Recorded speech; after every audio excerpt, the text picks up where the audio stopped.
ইসলামী ব্যাংকের চট্টগ্রাম অঞ্চলের কর্মকর্তা কর্মচারীদের চাকরুচ্যুতি এবং ওএসডি করার প্রতিবাদে মহাসড়ক অবরোধ করে বিক্ষোভ করেছেন ব্যাংকের ভুক্তভোগী কর্মীরা। আজ মঙ্গলবার দুপুর 12:30টার দিকে কর্ণফুলী উপজেলার শিকলবাহা ওয়াই জংশন এলাকায় এই কর্মসূচি পালন করা হয়। খাগড়াছড়িতে জম্মু ছাত্র জনতার ডাকা অবরোধ তুলে নিলেই 144 ধারাও প্রত্যাহার করা হবে বলে জানিয়েছেন জেলা প্রশাসক এবিএম ইফতেখারুল খন্দকার। একই সঙ্গে জেলার কুইমারার রামেসু বাজারে সংঘটিত সহিংসতার ঘটনা তদন্তে 5 সদস্যের কমিটি গঠন করা হয়েছে বলেও জানান তিনি।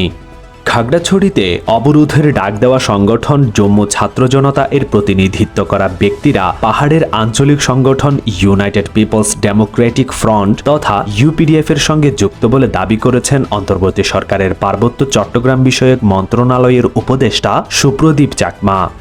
শারদীয় দুর্গোৎসব ও সাপ্তাহিক ছুটি সহ টানা 4 দিন বন্ধে ঢাকা কক্সবাজার রুটে চলবে ট্যুরিস্ট স্পেশাল। এছাড়া যাত্রীদের সুবিধার্থে চট্টগ্রাম ঢাকা রুটেও বিশেষ ট্রেন চলবে।